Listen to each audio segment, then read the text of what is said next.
Hello, everyone. My name is Maurizio Benazzo. And my name is Zaya Benazzo. We are the co-founder, as you well know, but at this time, the co-founder of Science and Non-Duality since 2009. So welcome back to the Wisdom in Time of Crisis online event, where we explore together what is the wisdom of this time.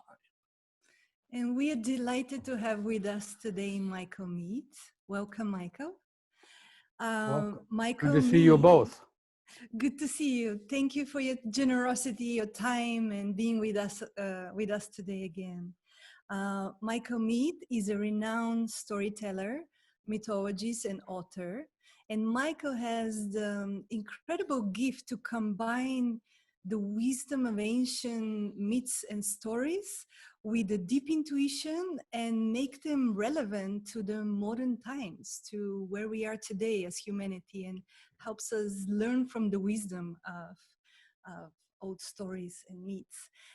Michael is also the founder of, and also the leader of Mosaic Multicultural Foundation, a nonprofit network of artists and activists and community builders that encourage greater understanding between diverse human beings. So welcome, and we want to start off with the question, what has gone wrong with our world today? What has led us to this polycrisis that our tendon humanity is facing? What do you see? Well, one thing that has happened is we've fallen out of story. So when human beings are in a healthy mode, they are imagining that we're all in the same story. And the story is full of imagination and possibilities. And in a way, we've fallen out of story, and in many places, we've fallen into the condition where each side is in a different story. And people think that there's something very problematic with some other kind of people, usually because of more superficial differences. So that's one problem, that we've fallen out of story. And then people themselves have created conditions in the world in both nature and culture. So we're in a very unusual time where nature is rattling and culture is unraveling. That's very unusual in the history of the world. And that has many causes beyond humans, but humans are seriously contributing to both the disturbances in nature and the upheaval of culture. And then there's this thing that you don't know exactly why, but the world itself is churning, and the world view that people had doesn't hold anymore. It's really been falling away. And I think about it as being between the world that's disappearing and the world that's trying to appear, that we're in the betwixt and between space. And maybe no one could fully explain why we're there. But the part of it that makes a lot of sense to me is we no longer live in a shared story that makes sense out of the world around us. Beautiful. So, and how the story relates to wisdom? It feels like our modern society lives from facts and statistics and eventually knowledge. But where do you place, what is the role of stories and wisdom? Perhaps that's what we have lost touch with, with the wisdom. So stories, you could say, have narrative intelligence, the intelligence of narration and relation. Stories are really how we relate. Everybody's always wanting to know what's the new story. And relationships are built on a shared story also. And so we're missing that narrative intelligence, which tells us, answers the big questions. Who am I? Why am I here? What am I supposed to do? Those answers come through stories, not through deliberation, I don't think. Now, the connection of story to wisdom, if you go back, I'm speaking English, of course, and a lot of words in English originally came from ancient Greek. And the two words for understanding what's happening in the world and accounting for the activities in the world are logos and mythos. Logos, it means logic, rationality. In the midst of coronavirus, it means follow the science. It's more about the mind. It's about the mind, and it's also about the facts of the matter. And the problem is rationality, logic, thinking cannot account for everything in the world because there's mystery in the world, there's beauty in the world, there's love in the world, there's also hatred. And so another whole means of accounting and understanding the world is necessary. And the ancient Greeks called it mythos, which means story. And they also used the term mythological, as if to say there's a second kind of logic. And that kind of logic is not about mind, but it's about imagination. It's more about deep feelings. It's more about profound connections. It's also about mysteries. And ultimately, it's about wisdom. And the idea that's coming to my mind right now is wisdom is different from knowledge. Knowledge is like a step up from information. So information is the simplest form of knowing. Then you get to knowledge. And then from there you go to wisdom. And one thing to know about wisdom, wisdom is not simply about brightness of intelligence or light. Wisdom involves knowing both the darkness and the light and how they connect. A person who is wise has some understanding about the shadows in the world as well as the bright things in the world. And so wisdom is something that has to be earned and learned. And nowadays that's rare. I guess it's rare. It seems rare because the fascination with facts and rationale has people fixated on things that can be counted. And really, wisdom is about the uncountable, about the deep intelligence that encapsulates mystery as well as basic attention. Mm. And would you say it has also created more separation in a way, um, counting on facts and scientific knowledge? Because from what I'm hearing, stories are speaking to the whole human being, to the heart, to the intuition, to our bellies. To the light Well, and the today darkness. with the facts, we are really more separated, and especially today, we can't even trust the facts that are given. Yeah, everybody has their own facts. But part of what happened is the exaggeration of the separation between subject and object, polarizing the actual experience of knowing, the fantasy that the subject is completely separate from the object. That has really affected all of culture. And whereas story kind of implies everybody's in the same territory. A story is like a territory, and people can be in different parts of it while still having the feet on the shared ground or the common ground. And so in a story, deep subjectivity and very deep knowledge becomes possible. To me, what I've learned is story is a direct teacher. You even have the phrase in many cultures, traditional cultures, of wisdom tales, that tales can carry wisdom. I was once at some big conference with all kinds of, well-known people and well-known academic people, and I was telling a story, and then I was interpreting the story, and someone said, "Where did you get those ideas from?" I said, "I got them from the story." They said, "No, what book did you get them from?" And I said, "I got them from the living book of the story." A story can teach directly because a story can connect to the heart, and it can connect the heart to the mind. When we lose the story, the heart and the mind get more separate, and everybody then, as a result, loses the sense that we're all related. Mm. And yummy. So you're entering in the juice. So would you say, can you share a story at this point that can be, because I know I've seen you a few times, you just go, you never prepare and something comes out of you as an expression. So I'm feeling that there's a story brewing inside you that needs to be spoken, and I'm dying to hear it. And So maybe it's a story good. that talks about crisis Yes. or Oh, for sure. destruction or Yeah, yeah. forgetfulness that we experience, Or the wisdom of the time of the crisis. Yeah. or Your anything call. else.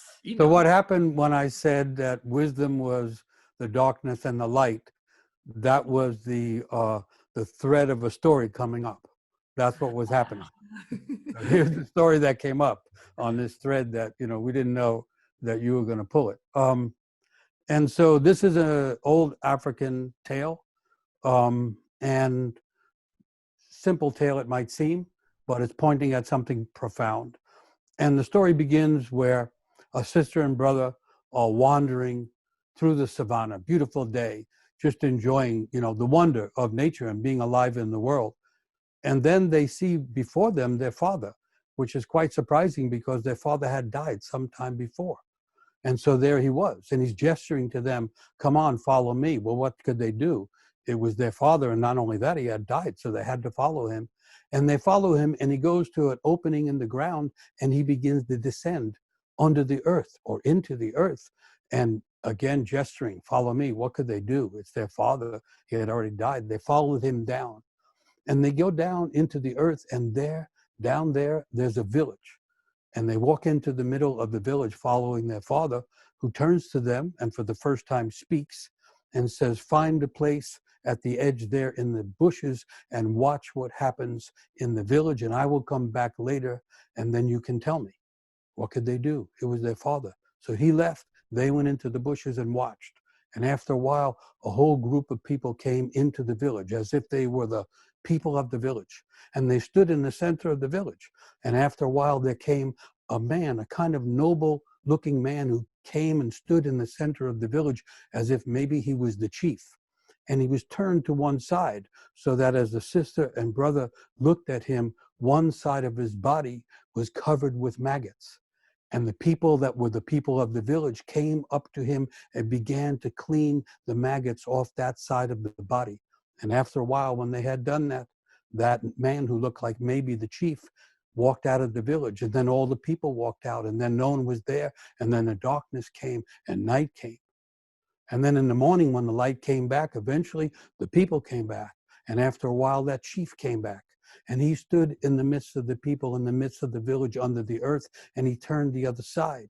And the sister and brother could see that that side was made of gold. And all the people in the village took oil, and they began to polish the golden side of the chief.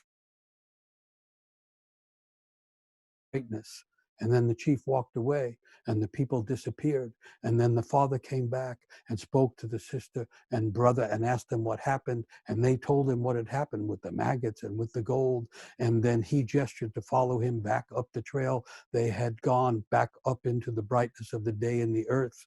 And when they got to the top, the father said to them, well, it's too bad that you came on the day of the maggot side, because that means you will have bad luck throughout your life. Had you come on the day that the gold was being polished, you would have good luck in everything you did.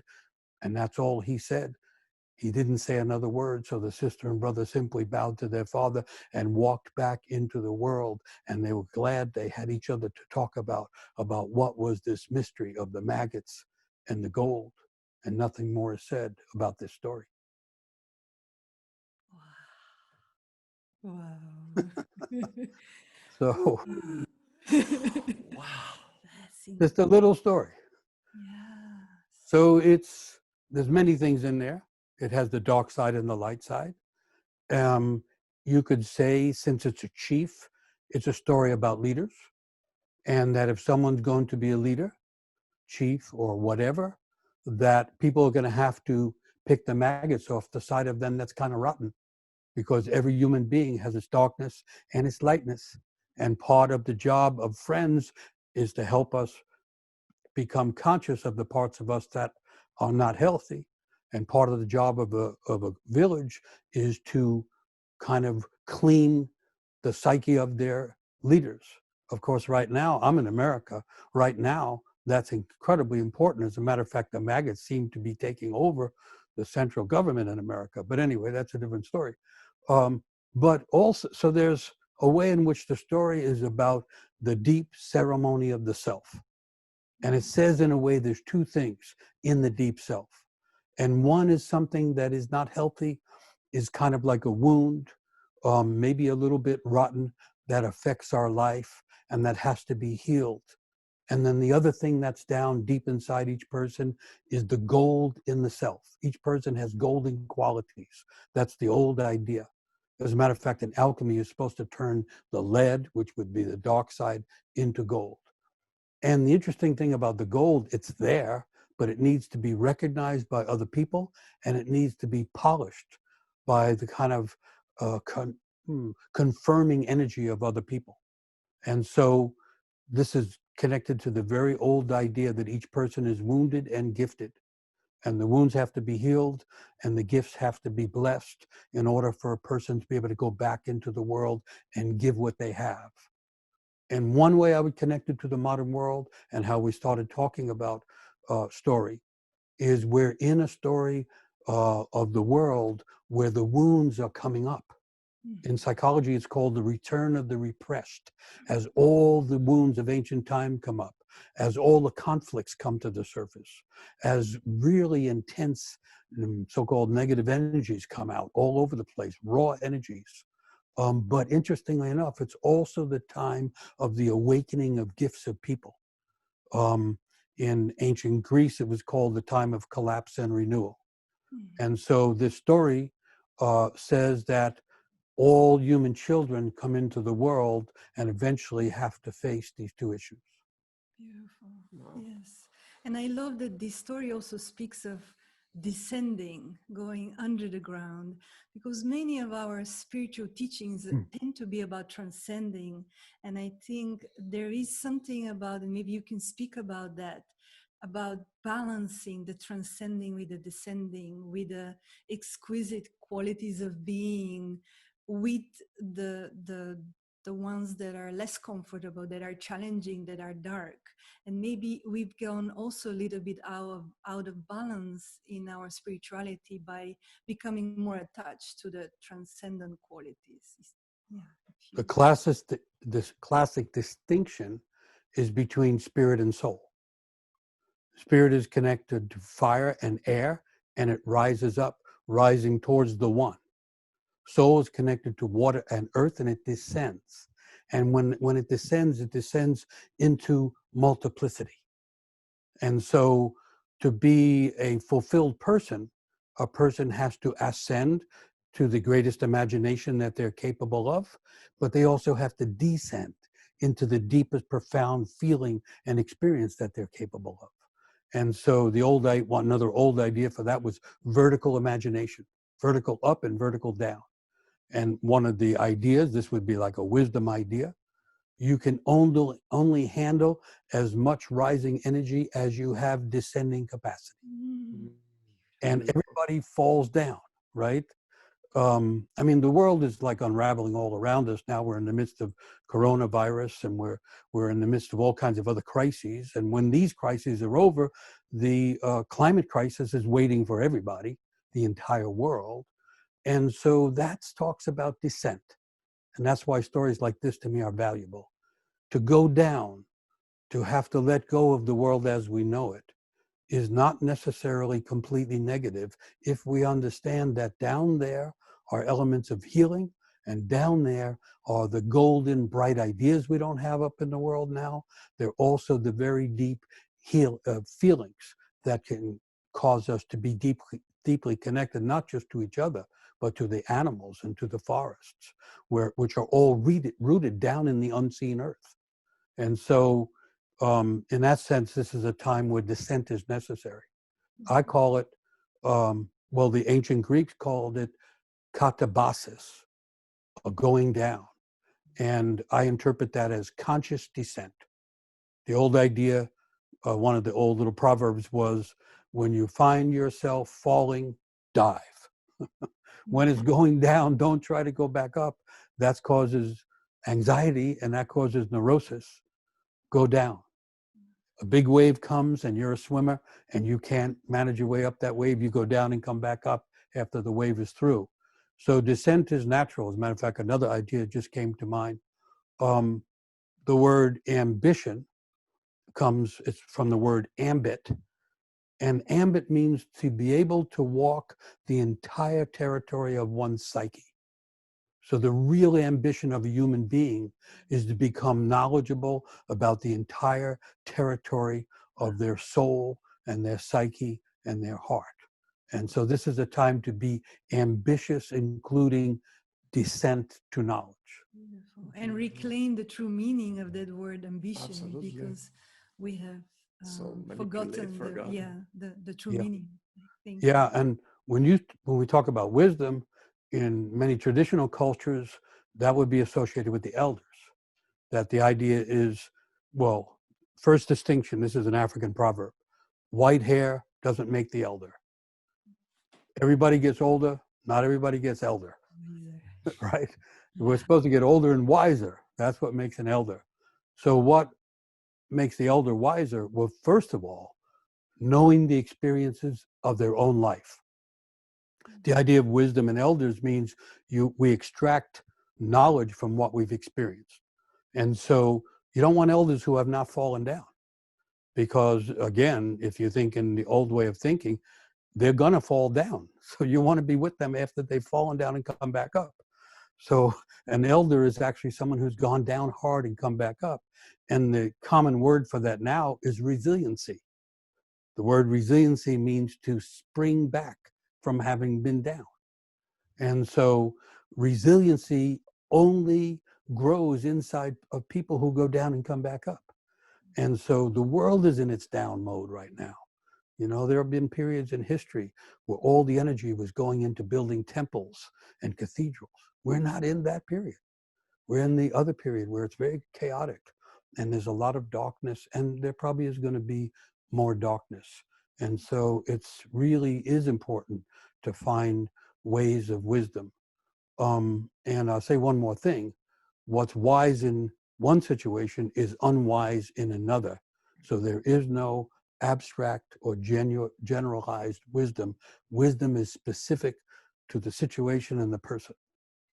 Wow. Beautiful. So, but according to the myths, is a crisis always spiritual in nature? Spiritual? Yeah. It's always, there is always it's always spiritual. It's always leading to. What's leading to Or transformation. Yeah. Transformation. Yeah. I think a genuine crisis involves both spirit and soul. And it challenges the spirit and it requires the soul. In other words, it requires that a person grow deeper and higher at the same time. And it's kind of like a tree would be one old image for the elder too. The elder becomes like a tree where the roots go so deep that the branches can grow high and spread out and protect people. And so this deepening, as a matter of fact, there's another old idea that says throughout life, we're supposed to incarnate further and further. Incarnate is what happens when we're born. We're born from the womb coming down. We come down into the world to incarnate, and we're supposed to keep incarnating, keep grounding into the world, keep rooting into the world, and that allows us to get a big spirit. If the ascension is too great, the tree falls over or the person falls apart.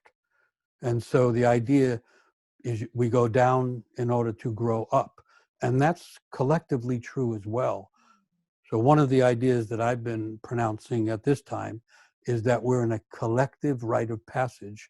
We're in a collective descent because the entire collective mass of humanity at some level has to see the world differently.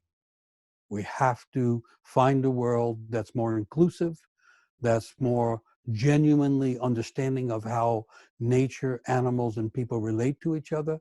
We're really looking for a new worldview. And that would be the wisest thing that could happen. We're at a time right now where in many parts of the world, people saying, we have to go back. We have to return to the world. We've been in seclusion because of coronavirus. And I think they're missing the idea. There's no sense going back until you have a better view of who you are going back to do what. This descent this pulling back has not only cleared the skies and made the stars more apparent, it has actually created opportunity, as crisis often does, for both the individuals and hopefully the collective of humanity to awaken to things that are needed to make healing happen and to make genuine unity in the world possible. No unity without dissent. The word community comes from the Latin communitas, and it means something happens that's so deep that it pulls everybody together. Community is based on depth, not simply height, and certainly not simply on extension. And Soul, they used to say, is the essence of community. yeah, yeah. And this time is also bringing for many of us, it's inviting us to grieve some of the old ways of being, to grieve loss of relationships, loss of nature as well, has been also with us for a while now, but also facing our own mortality. We've been invited to face our own mortality in a more immediate way. Is there wisdom or a story or anything you could share about meeting grief or meeting death? No, I'm glad you brought grief in. So, grief is the deepest emotion. They say, how do you say it? Sorrow is a river and grief is an ocean. And so the word emotion is mostly the word motion with an E in front of it, right? So that each emotion has a motion. Anger will stand us up and look right at you. Embarrassment means to lose your arms. Wow. Shame puts our head down. Grief will start with sorrow. Sorrow is there to wash things through the psyche. Something that is hurtful or no longer needed, and we have to let it go. Sadness lets it go. But also when something is no longer alive, sorrow is what comes to acknowledge the legitimacy or the truth of that. And grieving is what happens when we really lost something meaningful to us, a person that we love, a connection to the world that we know is important. And then that's a heavy washing away, where what is no longer alive gets washed out with the tears. So grieving is the motion of cleansing the psyche and acknowledging loss and pain. And when it's done fully, there's actually a revitalization of life. The old idea is that the emotions travel in pairs. And so one pair is sorrow and joy. So when we don't express sorrow, when we refuse to be in grief, we lose joy. And I think that's a lot of the modern world now. A lot of busyness, a lot of intensity, not much joy. No grieving, no joy. And so grieving is a way of being fully alive to the reality of what we're experiencing. And it's also a way of cleansing and getting to a place of revitalization that can bring joy back as well. Wow. Is there a story that comes in mind for A story like that? Yeah, that. Well, yeah, one's coming to mind, but it's enormous. I don't know if I could condense it. Story from ancient India. It's the beginning. Vishnu has just dreamed up the world. And after dreaming up forests and animals and everything, he dreams up the first human, who becomes the first pilgrim. He's usually called Markandeya.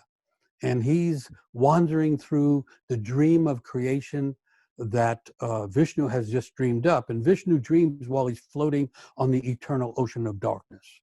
And so inside Vishnu is the dream, and inside that dream of life is Markandeya, our first ancestor, walking through the wonders of the world because it's pristine, it's the beginning, and everything he sees is beautiful. And so it awakens the devotion in his heart.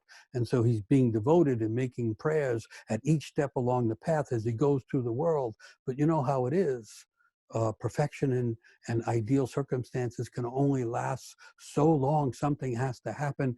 And Markandeya The first pilgrim slips on the path and begins to fall. He falls off the path, and ever since then, people have been falling off the path. Anyway, he's falling, and where does he fall? Into the mouth of Vishnu, who's dreaming while he's dreaming, who's laying there sleeping, dreaming up the world, and he sleeps with his mouth open. And so Markandeya, our ancestor, the first seeker in the world, falls out of the mouth of the divine, and there's nowhere to fall except into the endless dark ocean. And now Markandeya, whose eyes had just been witnessing the great beauty of the world, falls into the dark ocean and begins to sink. And he's stunned with the loss of the world. Maybe he's overwhelmed with grief. Stories don't usually mention the emotions. It's humans that provide the emotion to the story. But anyway, he's sinking with the weight of loss and possibly with the weight of grief. And he realized he will keep sinking the way things are going, and he disappear into the darkness, and he can see nothing at all. And so then he turns inward, and when he turns his gaze inward, he gets an image of something inside himself. And as soon as he gets this internal image, it gives him buoyancy, and he rises to the top of the great ocean again. And now when he looks around, he sees what looks like a shape somewhat glowing in the distance, like a small mountain range. And he thinks if he can get to that, then he won't keep sinking into this ocean of despair. And so Markandeya, who's the first seeker, becomes the first swimmer. And he's swimming like mad, using every ounce of his life to swim towards this vague shape that's in the distance. And as he's swimming closer to it, he realizes it's not a mountain range, it's the body of Vishnu, laying on the surface of the ocean, still dreaming up worlds. And so he begins to swim even more madly, trying to get back to the divine, where everything came from, where he came from.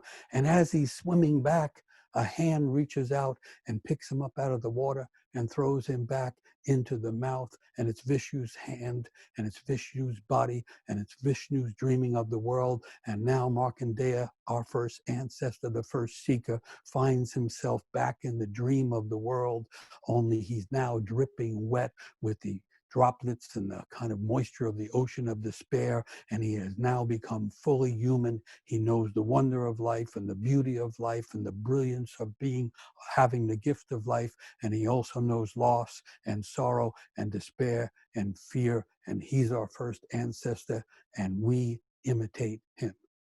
Wow. So that's a big one. You have to be careful when you're asking for stories. That's one of the oldest stories in India. So there's our descent. There's our sorrow and our fear and despair and grief. And then there's something inside, as with the little sister and brother, when they find the gold down in the earth, there's golden qualities inside a person. And once we find those, we have a buoyancy that we would not otherwise have. And not only that, we now get a vision of the divine.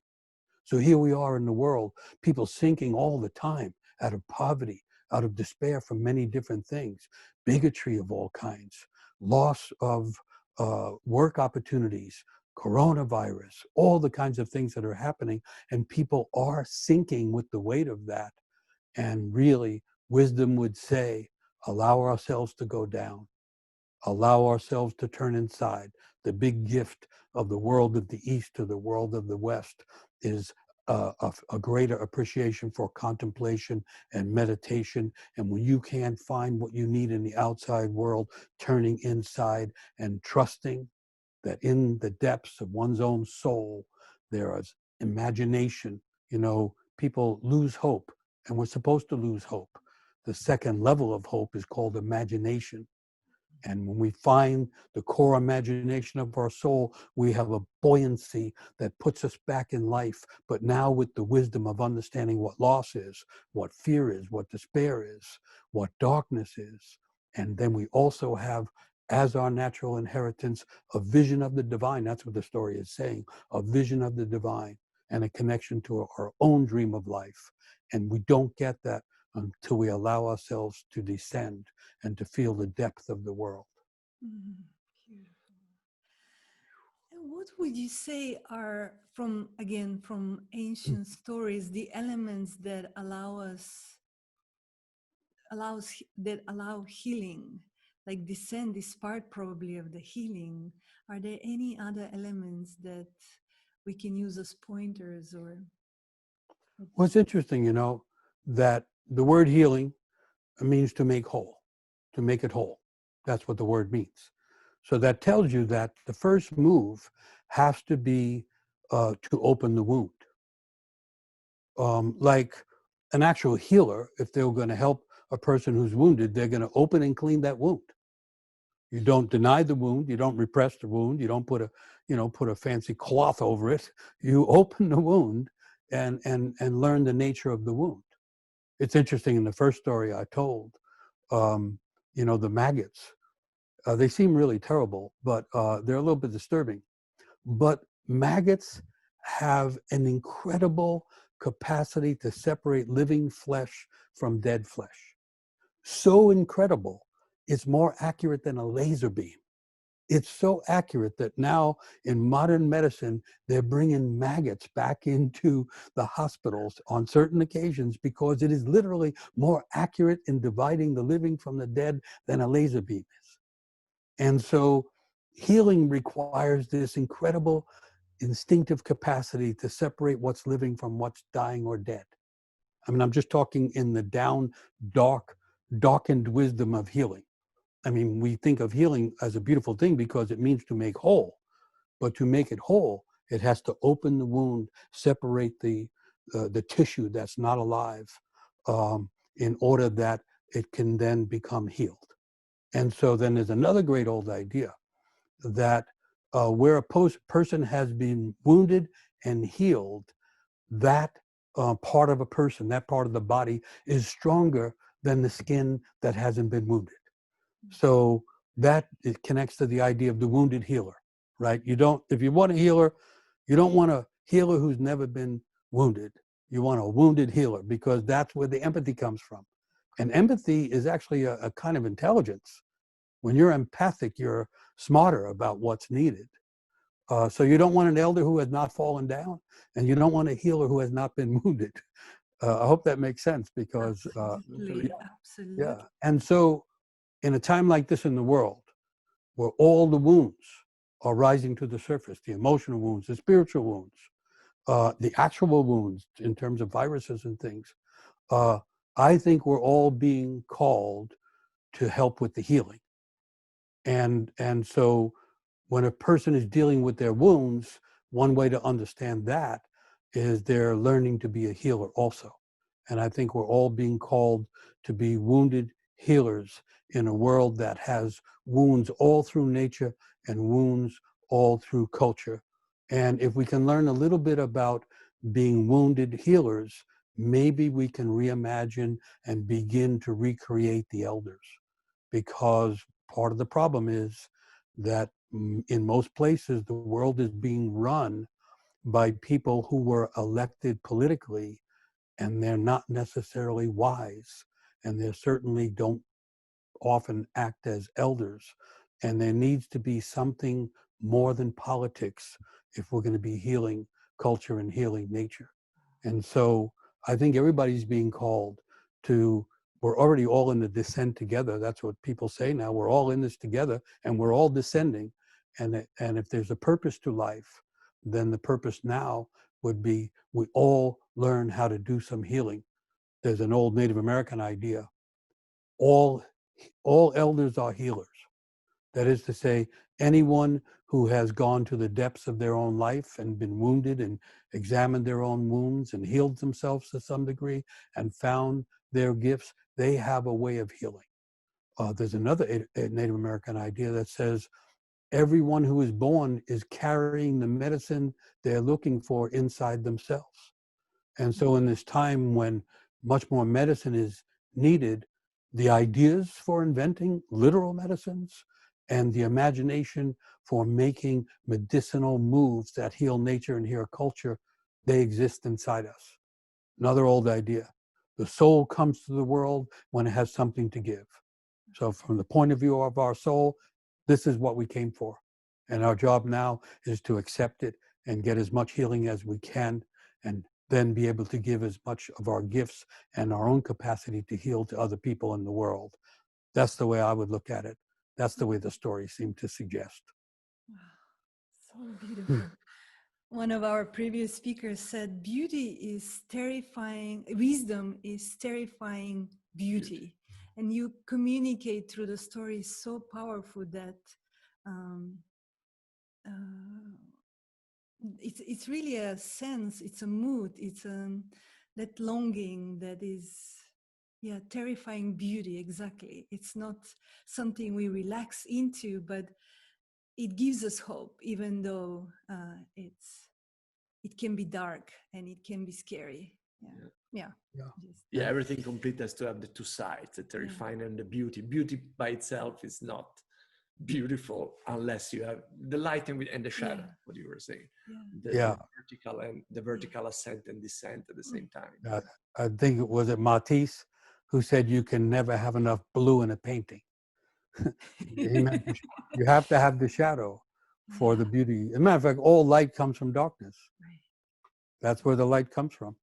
And the universe, so-called, is 87% dark matter, dark energy, and black holes. That's right. The light is the small part surrounded by the darkness.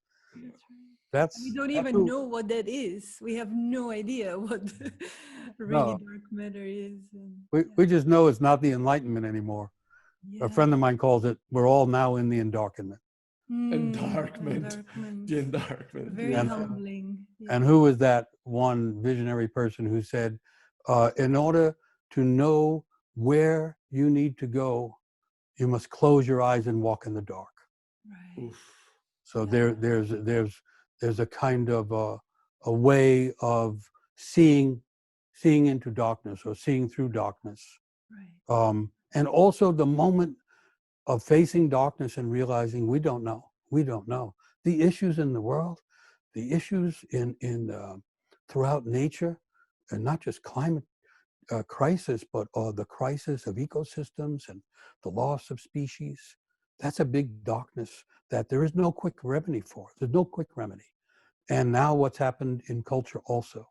And so there has to be a greater tolerance for darkness, for the unknown, for the uneasy, and we have to tolerate that more.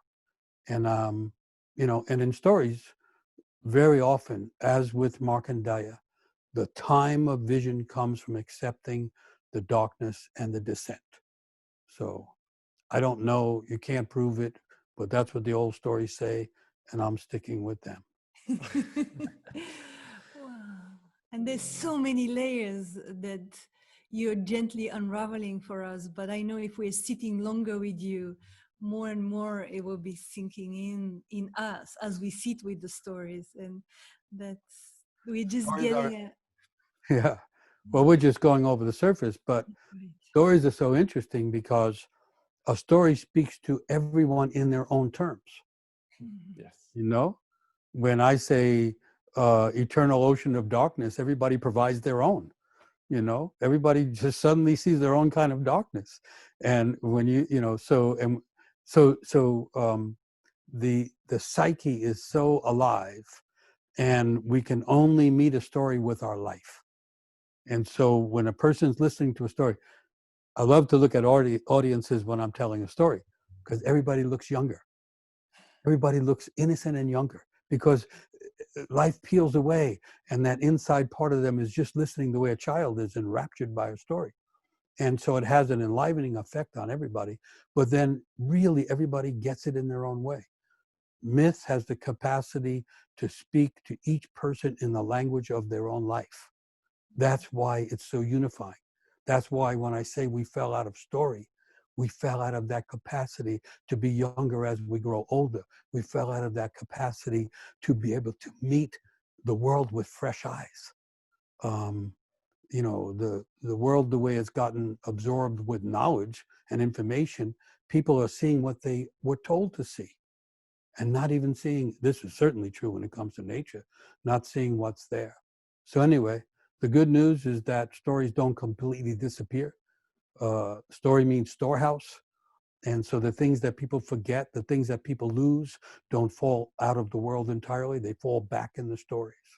And so the stories have an opportunity to revive. And like I say, the story is enlivening in a specific way for each person. To me, that's one of the wonders of the world. The wisdom of the story, to know how to give this something to each person listening. That's wisdom, or that's the wisdom I'm totally intrigued with. Wow, thank you, Michael. And I want to put an extra layer. If you have not seen Michael live with a drum, this is like 50% of the journey. The gift. Because your gift that Zoom cannot allow to share, if you have not met Michael in person or seen him on a video with a drum, is another universe. Is this emotional power that he transmits with his word, connected to the vibration that gets you to a different layer, which is not just mental and verbal, but it goes deep into his rhythm of the words, the way you play with the words and the rhythm, and you repeat and da la la la, and with the it's like, whoa, you're total. You make me trip, honestly. Yeah. Let's say it. Yeah. Right. It's incredible, Michael. That's the ancient way in many cultures, is the storytellers would be telling with drum or some kind of instrument. In Europe too, in ancient Ireland, the Shanachie would be playing a drum, and so it's really mythologic, where it's connecting the body, the imagination, and the mind all at once, and it captures the body, and actually it delivers the story to the cells of the body. Yeah. So I agree with you. And we think Zoom is pretty interesting, but it has its limitation when it comes to music, I think. Thank you for bringing that up. No, yeah, it's an honor. It's such an honor. And this is the time we have for today. And luckily, I can listen to you for days and be listening. It's such a powerful, delightful, such delightful. A gift. Always refreshing, always, I bow. Thank you. Michael, thank you so much. Thank you. Good to see you both. Good to be with you. Good to see you. Okay. Thank you. Safety, protection. Thank you.